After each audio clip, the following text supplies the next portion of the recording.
to High Truths on Drugs and Addiction, where national experts bring you facts and answer your questions. I am your host, Dr. Ronit Lev, an emergency and addiction doctor who has served at the White House and still practices on the front lines. Right here on High Truths, you will learn from experts, hear stories from the emergency department, and listen to people who have struggled from addiction. Friends, fentanyl is plaguing America. It has infected all illicit drugs, from cocaine to meth, counterfeit pills, and even marijuana. If you're around someone who may be using drugs, you should carry naloxone, the opioid reversal agent. Carrying naloxone for drugs is like carrying an EpiPen for allergies. If you need a prescription for naloxone, you should have one. No questions asked. That is why I am offering a free prescription to anyone who needs one. Come visit me on hightruths.com to learn more about the show, submit a question, or download a free prescription for naloxone. And if you like the show, do me a favor. Give us a 5-star review and subscribe. Your stars are very much appreciated and go a long way in supporting the program. Today's episode is sponsored by ISAAC, the International Academy on the Science and Impact of Cannabis. Visit their website, isaac1.org, IASIC1.org, to follow the science on marijuana.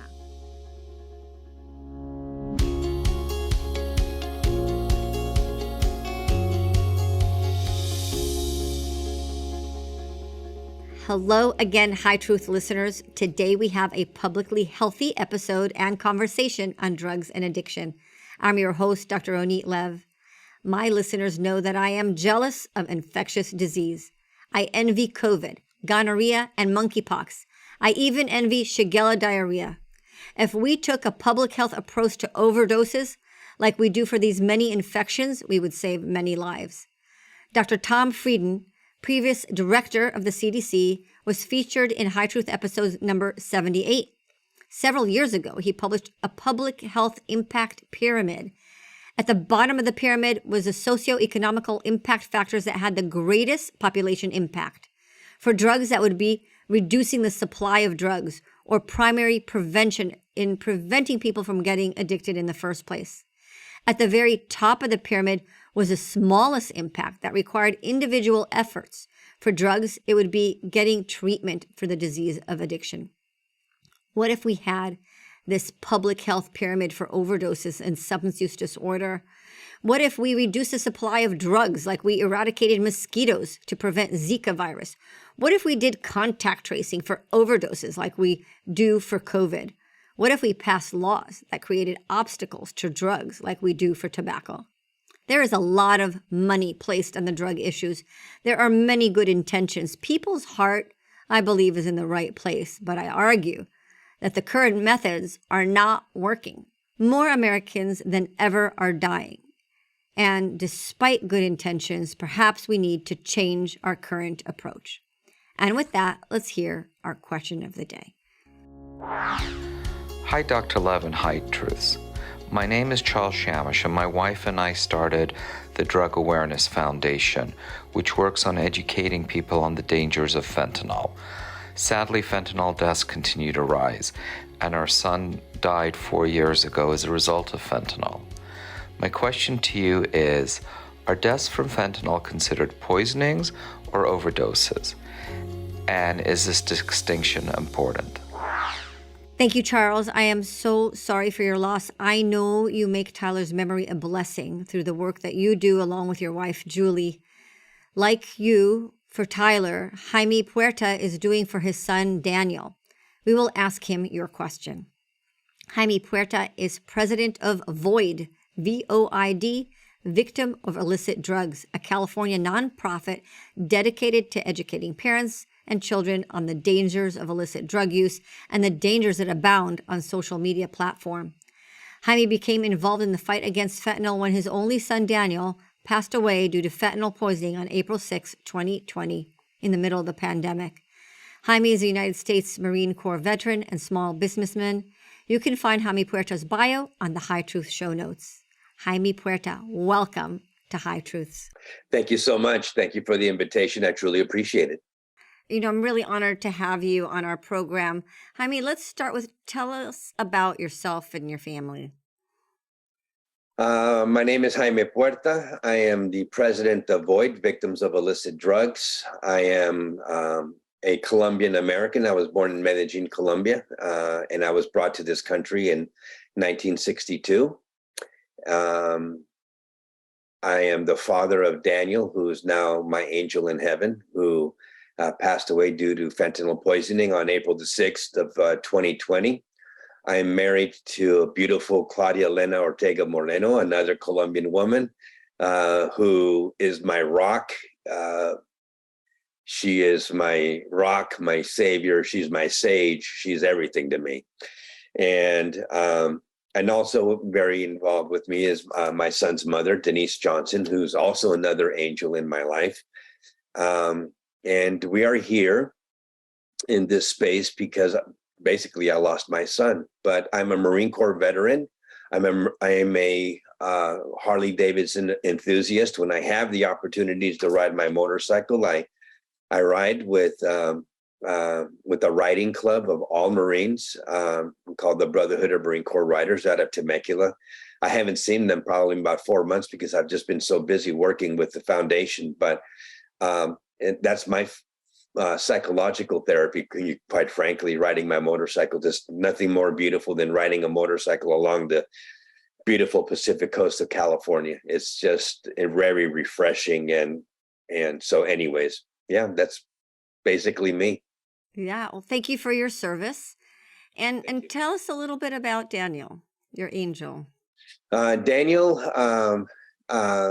Daniel was born on April 25th of 2003. He was a very deep kid. He was I knew from the very get-go he was something special. And I say that not only as a father, but it's just that, he was one of those kids who wanted to know everything. He wanted to know about astrology. He wanted to know about spirituality. He was a child who, at first, very, very shy, painfully shy.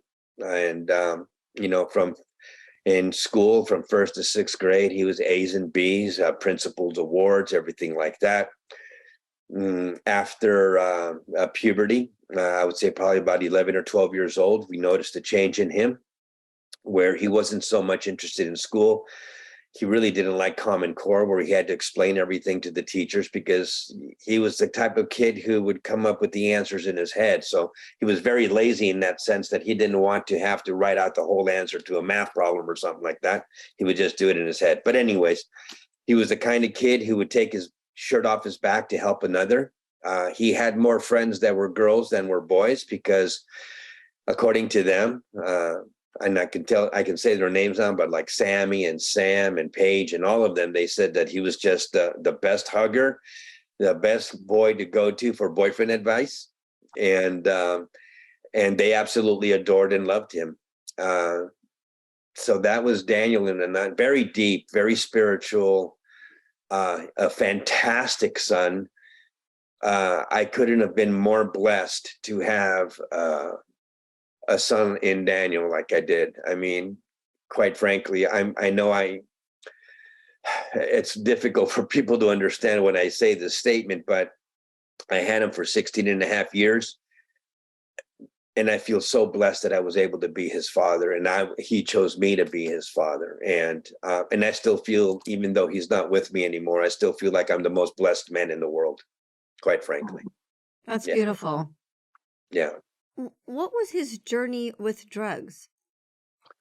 So Daniel started, okay, let me go back a little bit. After he had lost interest in school, basically, I had to put him in summer school in 6th grade, 7th grade, 8th grade, and 9th grade. He just wasn't interested in school. He had really become even more introverted, more shy. We had taken him to doctors to see what was going on with him. We really couldn't get a diagnosis, and we didn't get a true diagnosis for him until probably late 2017, early 2018, when he was diagnosed with ADHD and severe depression. And in summer school in ninth grade, he was a big kid. He was 6'1", weighed 210, 215 pounds at the time. And one of his teachers at Canyon Country High School called me and said, look, your kid is huge. He has to play football. Let's put him on the football team. And I was trying to motivate Daniel to do something. I couldn't motivate him to do anything. I had him in soccer before. I had him in Brazilian Jiu-Jitsu. I had him in flag football. He really took to the idea of playing tackle football for his high school, which was Saugus High School. And he played his freshman year there. Absolutely loved it. Popular kid, great friends, girls, everything. But after that football season was over, he started experimenting with marijuana, and that quickly delved into a problem with Xanax. So wanting to get him help, we truly couldn't do anything because of the state of California. Had I wanted to check him into a rehab or something like that, he could have checked himself out without, just on his own, even though he was a minor. On top of that, trying to see what kind of, what his intake was, the health provider would not release his urine analysis to me because they claimed HIPAA. I won't talk about that because it drives me crazy. But that being said, it got to a point where we knew he needed help. We didn't know what to do. So his mother and I finally came to the decision to send him to a place in Kanab, Utah called Wingate Wilderness Therapy for 2 months. And it was probably the best thing that could have ever happened to him because, oh my gosh, we got that kid back. I mean, there's some controversies over these camps where they say they work the kids too much or things like that. But basically what it was a wilderness camp, and he got there and they gave him his clothes. They gave him a backpack, a tarp, a sleeping bag, the ingredients to food, not even matches or anything. They taught him how to start his own fires, rubbing the sticks together and things like that. And he was with other boys who were having problems as well, whether it be discipline, whether it be for drugs, for self-harm, whatever the reason was. Parents, I think in their last-ditch efforts or wanting to do something for their children, sent him to this place. And he came back from there in November of 2018. And it was like night and day. He didn't party anymore because of his attitude before with school. He had fallen behind about 13 to 14 months of school. So I pulled him out of his high school and put him in a charter school called Opportunities for Learning. He caught up to his grade. There was absolutely no drug use whatsoever, and for quite some time. And then the pandemic hit. And basically the pandemic, I believe the pandemic really messed him up because he wasn't able to be with his friends anymore. He wasn't able to spend as much time with his girlfriend as before, isolating in his bedroom, doing his homework 6-7 hours a day via Zoom. It just really put him in a dark place psychologically, quite frankly. So on the evening of March 31st, he asked me if he could take his dog, really, but I was the one always cleaning up after the dog, but you know how kids can be. He asked me if he could take Birdie for a walk, which I found very, very strange. And I said, sure, son, go ahead. And he went. He came back 10 minutes later. And that evening was just like one of the most special and beautiful evenings I ever had with him. And it was just, there was something about that evening that was just so special. He had found a disc with his pictures of his 3rd birthday party, and we were laughing about it. He hugged me. He gave me a kiss on the cheek. And he actually said to me, he goes, Dad, you know what? I'm so sorry for all the stuff that I had put you through in the past. And he goes, it must have been really difficult for you or hard. And I go, you know what, Daniel, you're a teenager. You're going to make mistakes. I understand it. There's nothing wrong with that. That's how we learn. We learn by our mistakes, and you're on a new journey and you're doing fantastic. You're doing great. Just keep it up. And he goes, okay, Dad. We had dinner, and I always kissed him on the cheek. He kissed me on the cheek. We always got that hug before going to bed. He said good night. And on April the 1st, when I walked into his bedroom, I saw what no parent should ever have to see, and that's their kid who had basically passed on. He had very shallow breathing. He was in his bed in an upright position against the headboard with his arms crossed over his chest. And he had a tint of blue on. It was horrific. So, yeah. I'm so sorry. And what killed him? I found out afterwards. So they had taken him first to Henry Mayo Hospital here in Santa Clarita, and then afterwards they took him to Los Angeles Children's Hospital, a wonderful organization, by the way. But I had come back that night, the first night, and I went into his room, and I had found what looked like, because I did my research afterwards, but what it was is it looked like a blue M30 oxycodone pill. That's what he thought he was taking. But what it truly was, after an analysis done by the Los Angeles County Sheriff's Santa Clarita office, they had sent it off to a lab to do an analysis on it, and there was no medication in it whatsoever. It was just binder and fentanyl, and that was it. There was nothing else in there, and that's what killed him. So, calling into High Truths for this episode is Charles Seamus. Charles also lost his son, Tyler, to fentanyl. And he asks, is there a difference between calling the death a fentanyl overdose or fentanyl poisoning? How do you consider that for Daniel? That's an excellent question, Dr. Levin and Mr. Shamash. Thank you for that question.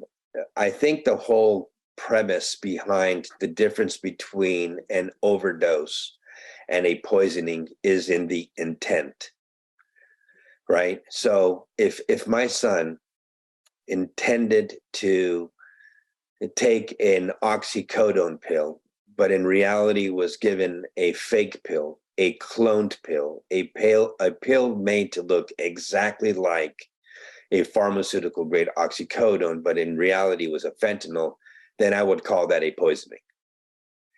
I'd call it murder. Well, yeah. Yes. Thank you. And we are on the same page, and we're very lucky that we have some very courageous district attorneys in Southern California and in Northern California that are starting to, even in San Francisco with District Attorney Brooke Jenkins, who is a Democrat who took over Chesa Boudin, who was ousted from that office. But they're starting to now levy murder and second degree charges against drug dealers who sell this nefarious poison to children.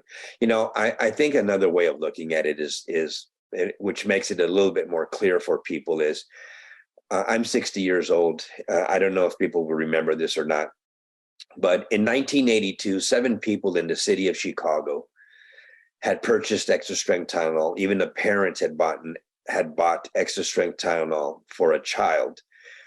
And all 7 of those people who had consumed the extra strength Tylenol died. Did they die because they had taken too much extra strength Tylenol, or did they die due to the fact that the Tylenol had been tainted with potassium cyanide?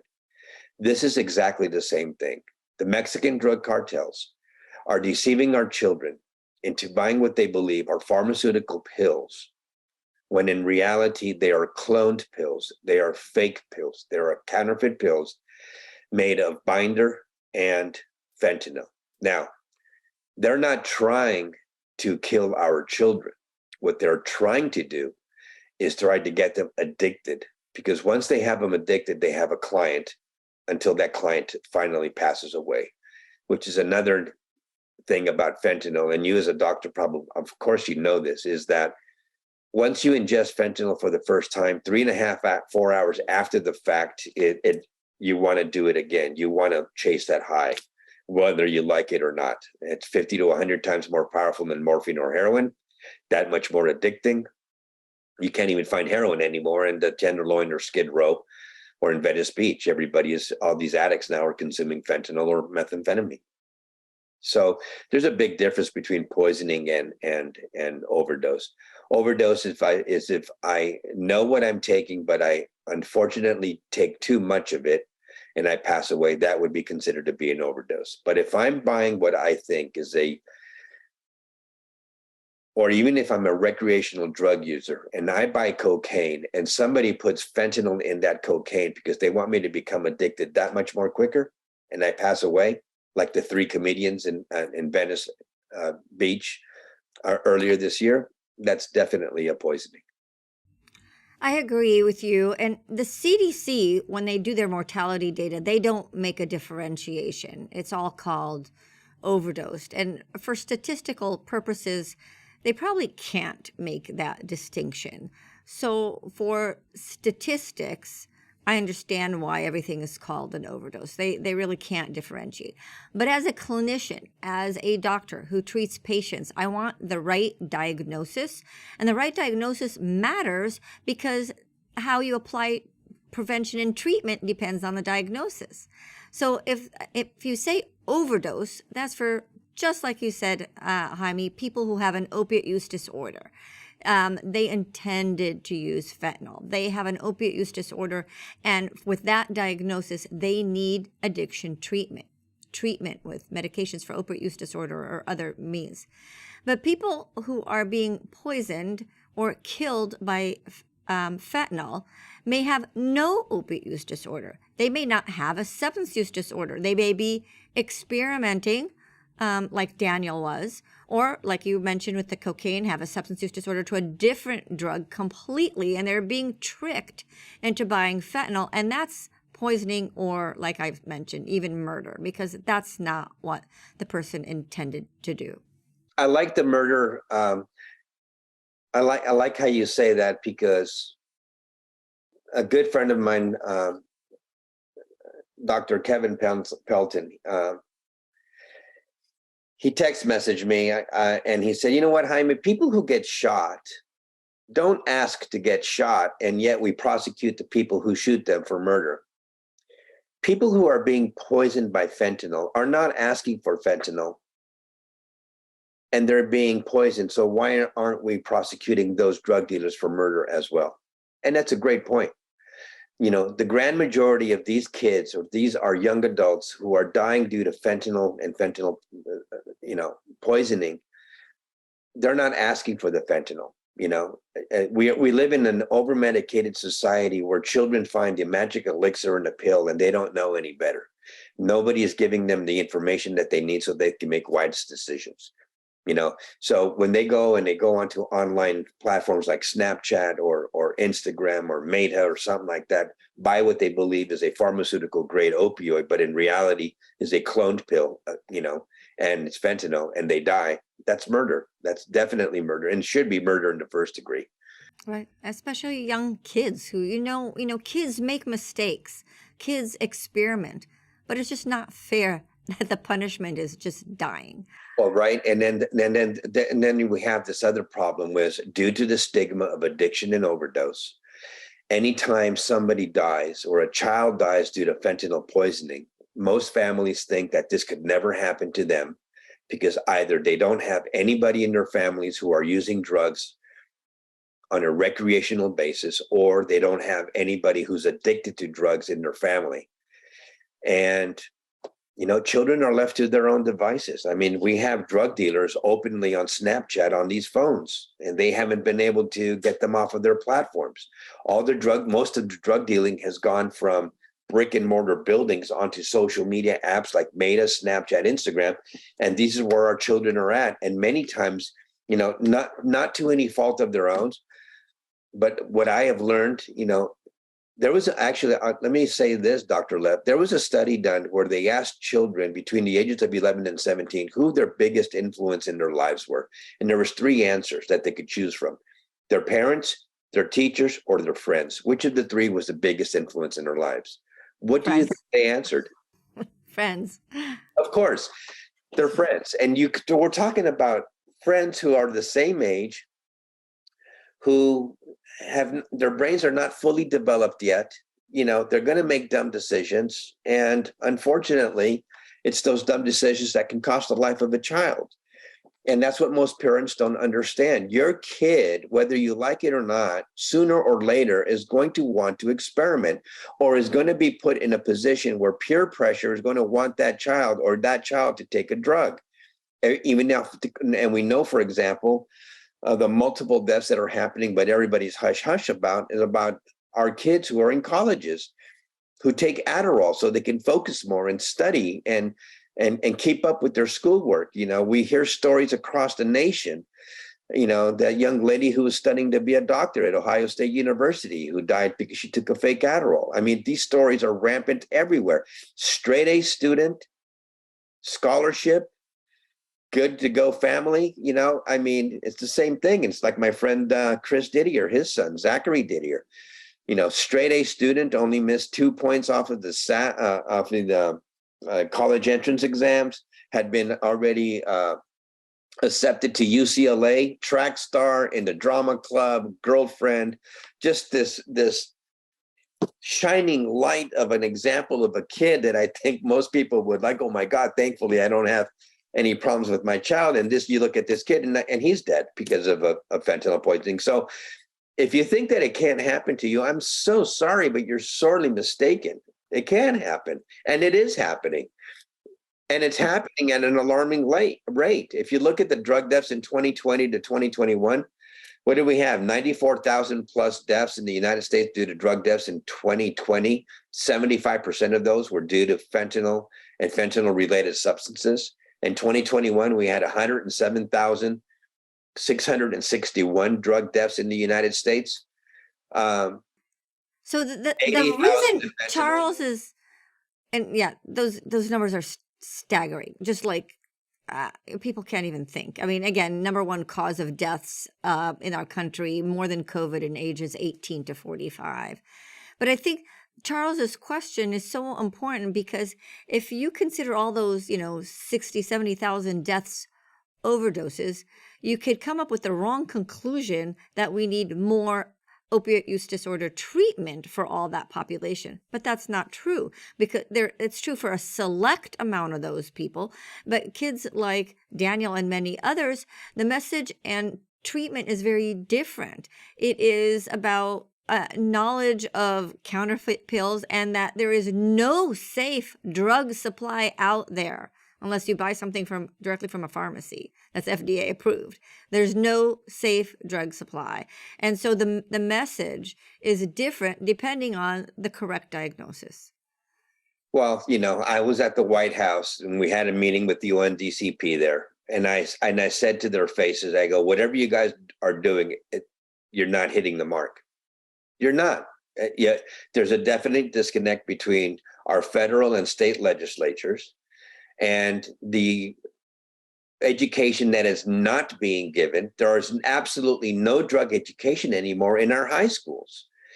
And the coalitions that are out there are more, I understand vaping is a problem. I understand alcohol is a problem in our teens and things like that, but that's not what's killing them. Fentanyl is killing them. It's a very important distinction too. When we talk about an overdose, it also gives law enforcement a pass, practically.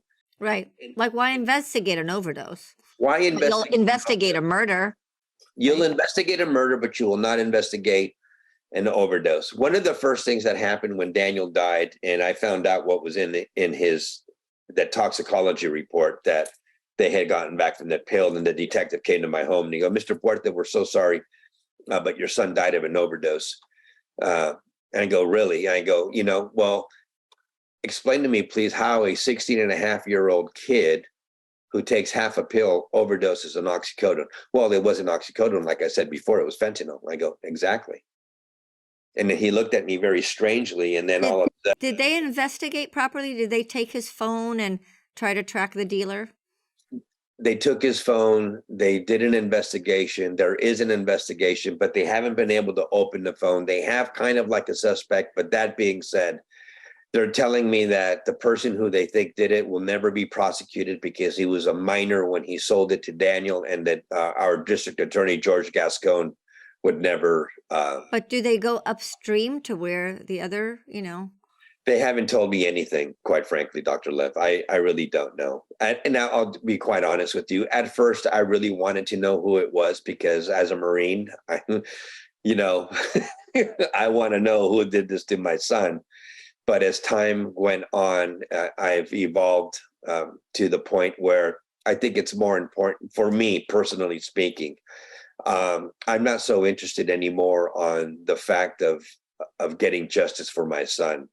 I'm more interested in spreading the word and education and awareness in our high schools, in our junior high schools about the scourge that is decimating so many people. That's a healthier place to be, Jaime. I think so too. One of the first things that myself and my partners did with our organization is we started meeting with our county sheriffs. With all five, we were in San Diego at the time. We met with Sheriff Gore at the time. He's now retired. We met with Sheriff Gore and Kelly Martinez, who was his undersheriff. We met with Alex Villanueva. We met with Chad Bianco, San Bernardino, Mr. McMahon. We went to Imperial County. I forgot what that sheriff's name was, but 5 parents, all with dead children, with pictures of our dead children, spoke in a conference room setting with the sheriffs and their staff of who our children were. And not to pat ourselves on the back or anything like that, but because of them seeing the face of the crises, they basically, I guess when you're a police officer or when you're in law enforcement and you see so many of these cases, I just think that it numbs the mind and they're not able to discern the difference between what an overdose looks like or what a poisoning is. But when you walk into the bedroom of a 16-year-old child who does not suffer from substance use disorder, who's not addicted to drugs, who's going to school, who has a girlfriend, he's got his life on track and everything like that, finds him dead. Well, I think that, they have to do the investigation. And that's basically what they did. LA County Sheriff, they've come up with new policies and procedures of how to investigate these deaths. I know Chad Bianco in Riverside has cases that have been, or charges levied against drug dealers for murder in the first or second degree. I know that San Bernardino doesn't say. So Southern Placer County has as well up in Northern California. So it's a step in the right move. So, but that's just the thing. Again, due to the stigma of addiction and overdose, if they continuously call these overdoses, a lot is not going to be done. From what I understand and what I've been told, there's a medical examiner in Pennsylvania that goes out of his way and calls these fentanyl poisonings and murder on the death certificates. Wow. So that's a step in the right direction. I would love to meet whoever the Medical Examiners Association may be or something like that. There is so much to be done in this space, Dr. Lev, all the way from ICD codings, diagnoses codings of deaths, death certificates, and so many other things. How many parents, well, I won't get into that, but, there's a lot to be done. And unfortunately, it takes parents. It's parents who start own foundations when their kid has been killed by fentanyl. You don't see the federal government doing these outreach programs like we are. I mean, they are, but they're very vanilla, I guess you might want to. I mean, they're not powerful enough to really shake the people. You're not seeing the effect of them, even though they're pouring billions of dollars. When it comes down to your family and your neighborhood, you're not seeing an effect, despite all the money that's being poured into the problem. The 3 things that we have to understand: fentanyl changes everything, but for fentanyl, our children and our loved ones would still be here. And I'm sorry, somebody's calling me. And fentanyl is a problem that most don't seem to know or understand. So, that's why it's so important to get this information, this education and awareness into the high schools, because we're not going to arrest our way out of it as much as I would love to, but. So you established a nonprofit, V.O.I.D, Victims of Illicit Drugs. What's the goals for your nonprofit? We were formed to bring to the public's attention education, awareness, legislative advocacy, and the immediate danger related to the sudden death of these children due to fentanyl poisoning. That's our basic foundation. That's what we do. We work a lot with federal, we used to work in wanting to help our state legislators trying to get laws passed in the state of California, but it's virtually impossible to get anything out of the Senate Public Safety Health Committee that is chaired by Senator Stephen Bradford and I won't even talk about them because I got one bill passed, but it went through. I don't know if you know about it, but SB 864. It's now Tyler's Law, signed by the governor. It received bipartisan support with very little opposition, and it will require fentanyl to be included in all the drug testing. And it's meant to bring the medical community more to the table, because if we don't see data, we don't realize the problem. Starting Billy Shamash, right? Senator Melissa Melendez. Oh, Senator Melissa Melendez. But so starting in January 2023, anytime a drug screen is ordered in a hospital setting, it'll include fentanyl. Again, it won't solve the problem, but it'll engage the medical community in solutions. It's a step in the right direction, and thank you for doing that, Dr. Lev. I think that's awesome that you did that. Congratulations. I feel that's very important. My son's death certificate, cause of death is major organ failure, possible drug toxicity. So think about that. Possible drug toxicity? Possible drug toxicity. So my son doesn't even show up as a fentanyl poisoning statistic in Los Angeles County. I don't understand that, but if he doesn't show up as a statistic, okay, how many more are going or flying under the radar? How many more deaths are going under the radar that we don't know about? Yeah, I know you have to spend your energy where it counts, and talking to the medical examiner,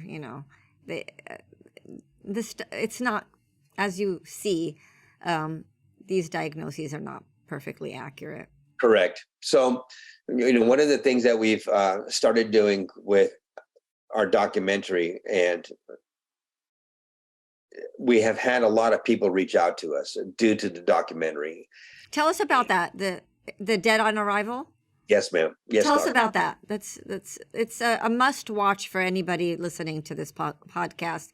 Is the documentary Dead on Arrival by Dominique Tierno. So tell us about how you got involved with that. So Amy Neville, who's my dear friend, her son Alexander Neville died in June of 2020, and we fast became friends. And I drive her crazy. She knows this, but we work together. And last year in 2021, she reached out to me and to Mr. Steve Filson and Matt Capilotto and said that a producer whose name is Christine Wood, who does producing on part-time, she worked with Dominic Tierno, and they wanted to film a documentary on the crisis of fentanyl, because nobody was addressing it, nobody was talking about it, and there was nothing out there to warn parents about the scourge. So she asked me if I wanted to be a part of it, and I said absolutely yes. So we jumped on an airplane, I believe in June or July and we flew to Eagle, Idaho, and we got an Airbnb where myself and the other three, and Steve Filson and Matt and Amy stayed at, and the documentary was shot basically on a weekend. The the O'Connell the O'Connell Foundation from Orange County paid for it, and the way they had done it was basically they made it with no copyrights attached to it. So in other words, there are no copyrights to it, so that people could share it far and wide, and so they could use it also so other organizations could use it also for their drug prevention conferences or outreach or education or awareness, just so long as they didn't co-brand it. In other words, put their logo on the documentary, making it look like they had produced it, and try to do like these drip campaigns for money for it. So anyways, it was launched, and myself and the other members of V.O.I.D took that documentary and shared it absolutely everywhere. Parents started watching it, but it really started taking off approximately about a month and a half ago, where we've gotten over 25,000 views on it just in the last month, 25 or 30,000 views. And the reason being was, well, one, I'm not to pat myself on the back, but I always, when I always do the interviews on Fox or on CNN or everywhere, you got to watch Dead on Arrival. You got to watch Dead on Arrival. All the podcasts that I go on, Dead on Arrival, Dead on Arrival. I push it hard because when people watch that documentary, they really understand exactly the scope of the crises, and makes people now understand. It breaks the barrier of stigma of addiction, goes to the heart of the problem of what is happening in our nation, in every single community in the United States. It opens up their eyes. People are shocked. People cry with us, and I understand that. But it really puts it in a perspective that you really truly understand. After you watch that documentary, you truly understand what's happening. And then parents grab their kids and they sit down and watch it with them. But like I said, just in this past month that's happened, what's really opened up this conversation is the rainbow fentanyl that has now infiltrated our communities. And we have now heard of the first deaths. I think the first one that I had heard about was in Hays County in Texas. I believe it was a 12-year-old boy who had passed away due to the fact that he'd taken a fentanyl pill that looked like a sweet tart. That's what they call them, like these sweet tarts, And it's happening, and it looks like at Bernstein High School with Melanie Ramos, and also a young lady from Nogales High School out of La Puente, California. She died the day after, and these pills are making their rounds. And so the cartels now, the thing is that when fentanyl first started coming in to the country, it was really isolated to that substance use community when they were adding the fentanyl onto heroin and methamphetamine. But due to the fact that in 2014, when prescribing procedures in the United States had changed as far as opioids went, I don't know if you remember this, Dr. Lev, you get a tooth pulled and they would give you 30 or 60 opioids. I unfortunately used to be one of those doctors, and I was also one of the early ones to reform. Very good. Thank you for that.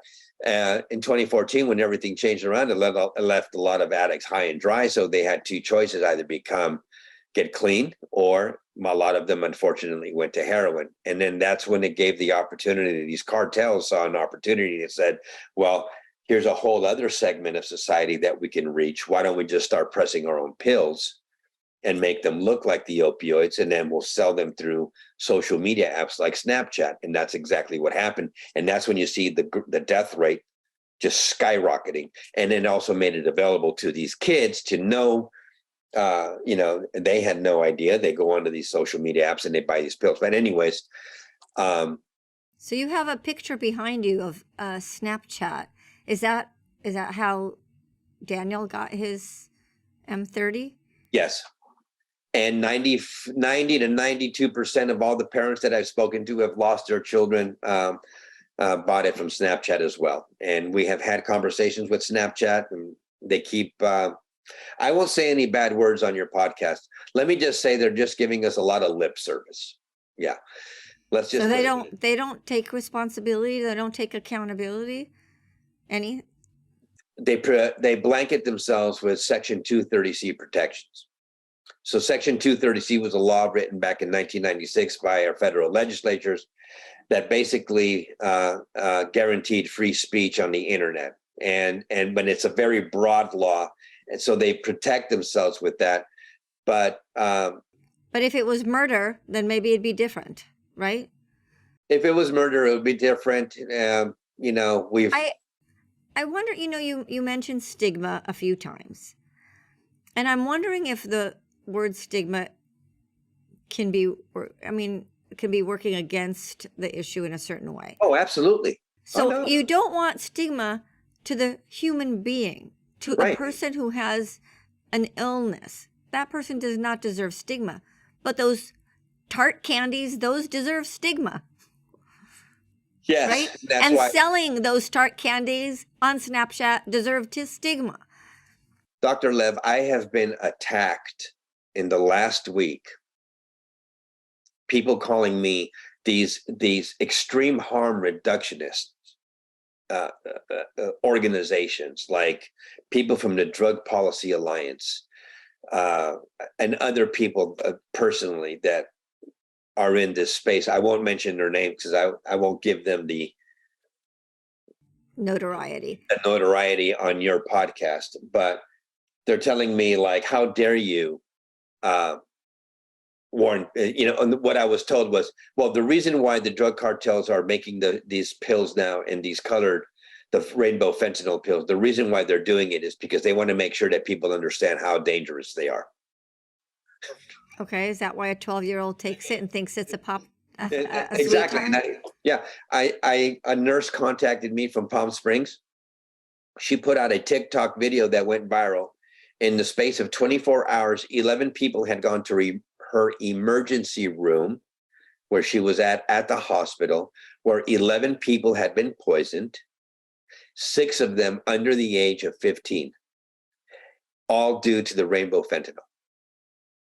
All due to the rainbow fentanyl pills. Well, you stay strong. I mean, there is, as we know, there is a divided America, very politically divided, ideologically divided, and even something as uniting, I would think, as the issue of drugs. There is a division, and you're running into folks who want to normalize drug use, that believe that, hey, I can have a drink of alcohol. Why shouldn't I be allowed to have a line of cocaine? Not everybody dies from drugs. And they push to normalize drug use, with cannabis and magic mushrooms and everything else that's not FDA approved for recreational use. And then there's a different philosophy that I think that you share, where it's more important to save lives and to have a public health approach in saving lives. We have a public health approach for COVID and monkeypox and Shigella diarrhea. I think that we should have a public health approach when it comes to drugs. I don't know how many people have died due to monkeypox in this nation, but the government did declare it a health crisis. I don't understand why they don't feel like 80,616 fentanyl drug deaths and fentanyl-related substance drug deaths are not a public health crisis. I don't understand that. A little insulting. And it's insulting to every single parent. But you know what? I think it comes down to parents and the power of parents. And Jaime, and that's where you come in and your organization and other parents who can be united. Because the community that was affected by monkeypox yelled out and their voices were heard. And power to them for getting that done. But the parents need to do that too. Dr. Lev, we have been yelling to the top of our lungs, and they're not listening. Keep it up. I will. We will always keep it up. It's not okay. And as speaking of yelling, you went to Washington, D.C. And to the right in front of the White House with parents from the entire country and to protest. Tell us about that experience. Well, I wasn't there this year. It was impossible for me to go this year.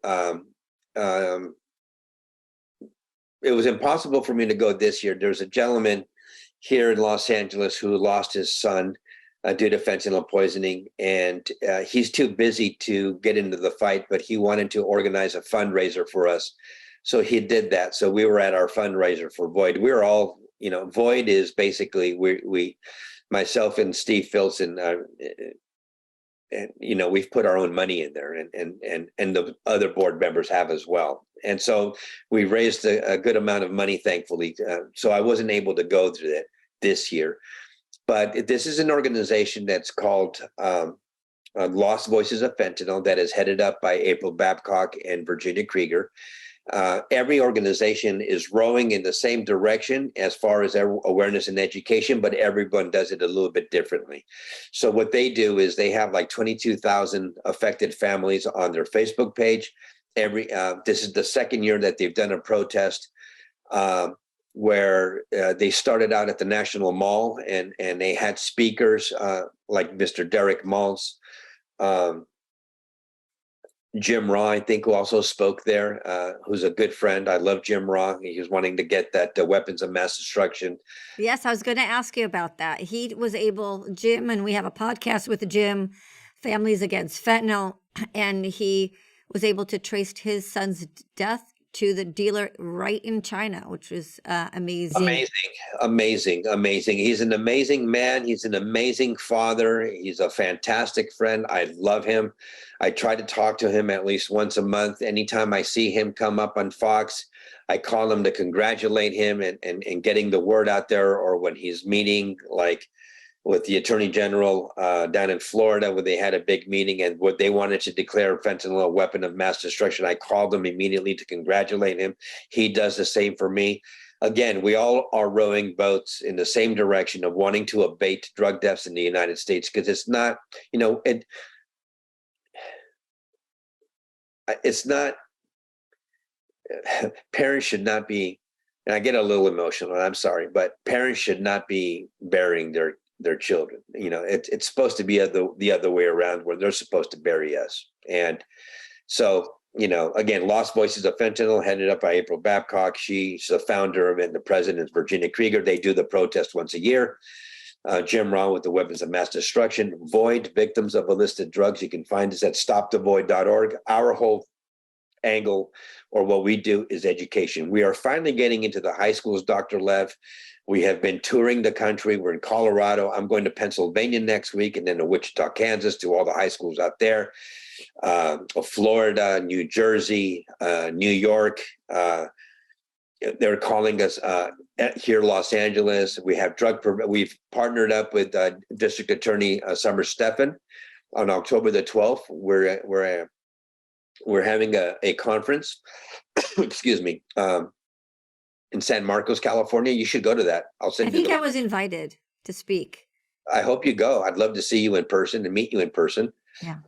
Excuse me. So we'll be there. So we're very, very busy, and at the same time trying to hold my business up. I have to make money, and so I have to work. So I can't, I wish I could dedicate 100% of my time to this fight, but I try to dedicate as much time as I can to it. So we're very fortunate that I can go out and I can travel and I can talk to kids. And that's where I really feel like I'm making the biggest difference. Being at the White House, meeting with senators, meeting with legislators, meeting with Congress, men and women, that's all been very nice. Being on television, spreading education awareness. I do everything that I do, not on a foundation of ego, but I do it from a foundation of love, of just wanting to save as many children as possible. Nothing brings me more, how should I say this? Nothing brings me, I can't use the word happiness because, excuse me, I'm not happy to do it, but being inside on a gymnasium in front of 1,600, 2,000, 2,500 students, right? Showing dead on arrival, followed up by a PowerPoint presentation, and seeing their reaction to this and having them come up to me and hugging me, and we're so sorry for your loss, and thank you for what you're doing. I had no idea that this was a problem. Now I understand that my son was, or my friend wasn't a drug addict, that he was poisoned, et cetera, et cetera. Not to diminish people who have substance use, but people understand. People get it. They again, dead on arrival is the most powerful tool out there. We've been told many times, not because, again, not from a foundation of ego or anything like that, but we've been told by many organizations, the Drug Enforcement Administration, we have a memorandum of agreement with, they've used it as well. And they're telling us that there's nothing more powerful in the nation right now that explains perfectly of what is happening in our communities. So we're running with it. We grabbed this documentary. We're showing it in high schools. Lost Voices of Awareness. I partnered up with Andrea Thomas. We founded facingfentanylnow.org, which is an umbrella type of foundation that brings up all of these other organizations. You should look at that, Dr. Lev. It's very powerful. We've come up with a toolkit. I have to give all the credit to Andrea Thomas, a parent teacher toolkit, which is going to come in a box, which is going to come with Cloxado, which is it's Narcan, but it's instead of 4 milligrams, it's 8 milligrams. We've been talking with them. They've been talking with us. So I have like boxes and boxes of that stuff here. Right. And also it comes with QR codes with education, and it comes with the QR code to our website to Stop the Void, where the people can watch the documentary. It also comes with like a cloth to put over someone's mouth. Like if you have to do mouth to mouth, you shouldn't have contact with that person's mouth, because you yourself can be tainted with it or with the fentanyl. So it's a beautiful toolkit that's coming together. We're going to donate these at first to high schools that ask us for it, because there are a lot of, again, there's no drug education in the high schools right now, none whatsoever. It's And missing. so we're giving these out to the high schools that ask us for it, and we're just going to continue plugging away, and until one day I can just like say, you know what, I think we made the difference that we needed to make, and I could resign from the board of directors of V.O.I.D, and I could truly grieve the loss of my son with my wife, and just take it all in and get on with my life. Yeah. By the way, there are no cases of overdoses from people doing CPR. So I just want Oh, good. Thank you. people to know that. And also, if you run into anybody who needs a prescription for naloxone, people should have that. Frankly, it should be over the counter. But that's why I offer a free prescription on my website. If anybody needs one, no questions asked, then that's available For free? for free. That's Because fantastic. it should be over the counter. And if it's not, then I'll give a prescription for free. That's fantastic. Yeah, that's fantastic. Yeah.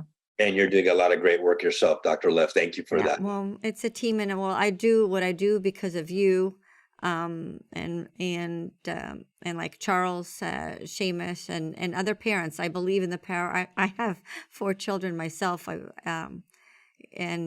agree with your sentiments, and you have. I've seen it with the opioid prescription epidemic. It's the parents who showed me the way before the academicians or the government has. So I've learned that, and you do have power, and keep using it. We will continue doing what we do. I have not had the pleasure of meeting Charles yet. I don't think I've met his beautiful wife, Julie. I consider her a friend. I know she's working hard also. And Charles is probably working well, I know they're both working very hard to do something in the communities as well. The beautiful thing about this toolkit now is that this is going to be given also to affected families, and it's a conversation starter for them to get into the high schools, to being able to present our documentary and these life-saving measures that we have in this toolkit as well. And so we're hoping that it's going to expand our messaging, because I don't think that we're going to be able to arrest our way out of this problem as much as I would love to. And we can't completely treat our way out of it either. Well, fentanyl changes everything, doesn't it, Right. Dr. Leff? Yeah. Fentanyl, I think it's you can't arrest our way out. We can't treat our way out. It's a multi-pronged approach. But if you look at any outbreak, whether it's COVID or tobacco use, or prescription drug abuse. The way the problem ended in a public health matter is front end. It's supply and prevention. Not that a whole approach is not important. It is. There's a role for harm reduction and treatment and everything. But if we really want an end, that's how you get there. Well, I was included onto Dr. David Asher wrote an op-ed in the New York Post, and I was added to it, and it was basically what we could do as a government to abate these drug deaths. And there's some very great recommendations in there, and I wish the government would follow suit. And unfortunately, this isn't a Republican problem. This isn't a Democrat problem. This is an American problem. Why isn't fentanyl so prevalent or so pervasive in Europe? I mean, I gave a conference in San Diego in Spanish, and 7 law enforcement officers from Tijuana came to the conference, and they told me that they didn't have a fentanyl problem in Tijuana. They didn't have anybody dying in Tijuana due to fentanyl. It's fentanyl is here in the United States, and it's in Canada, and it's a crisis like never before. I think more so than the opioid crisis that we had at the turn of the 19th century, more so than heroin in the 70s or the crack cocaine in the 80s and 90s. Fentanyl changes absolutely everything. And our drug policies, our government's response to this is like they've been caught with their pants down and they don't know what to do. And what they are doing is they're trying to go at it through the old paradigm. They don't understand that this is something completely new. And unfortunately, looking at it through the lens, and I'm sorry, I'm not trying to get political, but looking at it through the lens of racial justice or social justice or incarceration reform is also not the way of looking at this. It's again, fentanyl changes everything, but for fentanyl, our children would still be alive today. Therefore, we need a very strong government response to this crisis.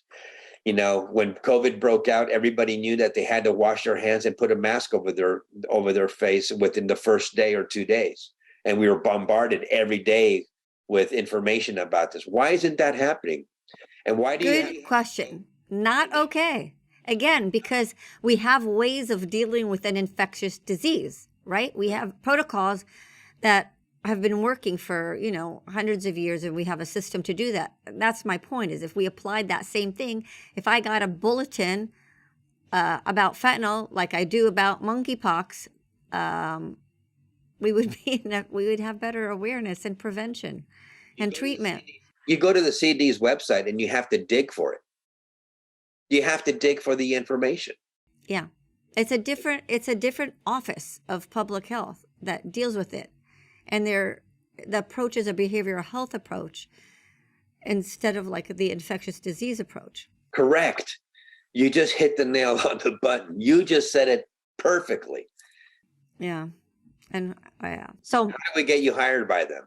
I mean, seriously, head that whole department. I'm serious. I mean, they really truly don't know what they're doing.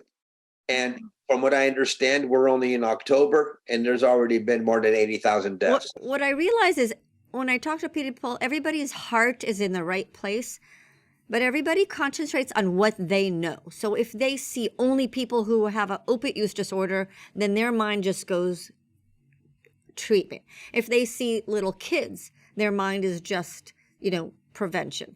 And you really have to realize that there's a broad population, and there's role for each one of these approaches.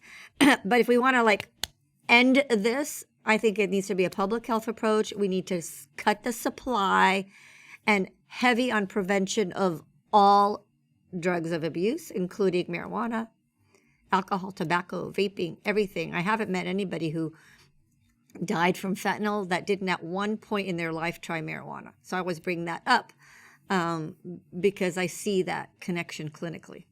Well, and here in California that we have legal cannabis due to the overregulated cannabis industry in California. a lot of people are going to black market cannabis. And there's been some rumors out there also of somehow fentanyl getting into cannabis gummies and things like that. And we haven't seen that in California. There were some outbreaks reported, I think, in Michigan Public Health, but and Georgia, I believe there was like 6 there, and then there was one possible one in San Luis Obispo, but I think it was. But it goes to the premise that there is no safe drug supply. Right, but then how do you go to a kid and say you just can't do drugs? Because I remember back in the 80s, and we would see these films in our health classes. I go, and they would, but the way you do it, and there's a whole there's a whole science called prevention science on how to prevent that, how to do just that. And if you, and I'm not expert, but I'm going to have podcasts about this because I think it's fascinating because there is a science to it. And the fact is, most kids don't use drugs. Most kids don't use drugs. And you emphasize that positive instead of the negative, like, oh my God, another death. And instead of, focusing that, which makes it seem like most kids do drugs, most kids don't. Most kids don't use marijuana. Most kids don't binge on alcohol. Most kids don't take pills. And, there is a message that, that fentanyl is lethal, just like you're saying. But to praise the good behavior, especially starting upstream, yes, starting upstream, there's a, and then again, I'm going to have a podcast on this because there is a whole science to prevention science, and we don't have enough of that. That's what I think we need to end this problem is put in prevention science into public education. That, and we need to teach children coping skills. Yeah. Which is part of that prevention science, right? Part of that prevention science. If you have, good, family, also, friends, right, exactly. School, education. There is not a biological tendency to use drugs. There isn't. There's people say, kids will have sex. There's a biological drive to having sex. There's not a biological drive to use drugs. Even if you have addiction in your family or mental. No, yes, there is a genetic disposition for some people. Definitely, there's a gene that we found for alcohol. There's a group of genes related to cannabis use disorder. So yes, that's there. But the general basic biological drive, like for procreation, doesn't exist for drugs, right? I understand. Right. So we'll never get to zero. People say, we want to get to zero. That's not realistic. But, but 70,000 people dying a year from fentanyl, that's unacceptable. That's not normal. It's not normal. It's not normal. That's, like you said, that's an American problem. It's an American problem. We're being targeted, and that's not okay. Do you feel that? Do you feel like we're being targeted? Do you feel like do we see these deaths in other countries? No. Right. There's a friend of mine who, and it's actually my bolster what you're saying, is a friend of mine, his name is Ed Kubilis, is being interviewed this weekend by a South Korean news team. They're telling him that now South Korea is being affected by fentanyl. I've never heard of that before. And then, so who is South Korea's enemy? Right. Maybe, it probably is like a rich country problem where we have money to spend on drugs. And so, but it's always been that way. We've always been a society that has everything. Even though our most poorest are living much better than the most poor in India. Yeah. Or in other countries, they all have flat screen TV. I don't want to go down that bunny rabbit, that hole, but. So Jaime, what's your message to our Hard Truth listeners? Be aware of what you're doing. Only take pills that have been prescribed to you by a doctor, that comes out of a pill dispenser that has your name on it. Do not accept anything from anybody. If you are a parent, make sure that you tell your kids that phone is not theirs, that you're lending them that phone. You're the one who's paying that bill. You're the one who has it for them for communication purposes. Make sure that they don't have Snapchat on there. I just think it's one of the most nefarious apps out there. Have conversations with your children, have dinner with your children, listen to your children, be empathetic with your children. Right now, I feel it's probably one of the most perilous times to being a teenager in our society in many, many years, for all of the harms that are out there and all of the dangers and all of the stuff that's going on social media. It's not only drugs, pedophilia, bullying, self-harm, et cetera, and the list goes on.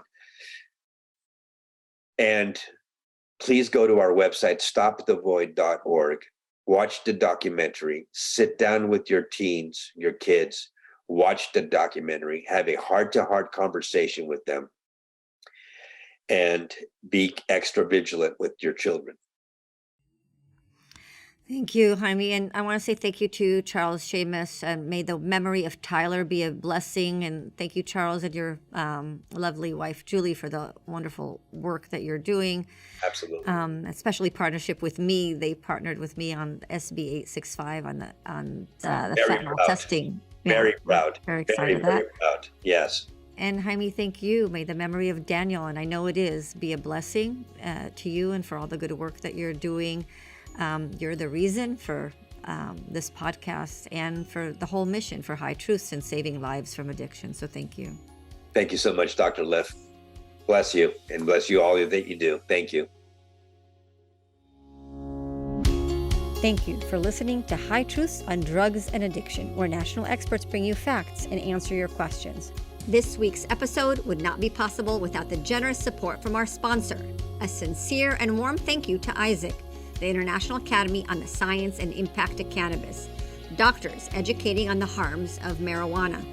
Visit isaac1.org, IASIC1.org, to view their medical library, translated for public understanding, listen to their speaker series, and follow the science. Our producer is Dave Rivas from Davey Boy Productions. I am your host, Dr. Ronit Lev. We hope we brought your day a little bit more high truths.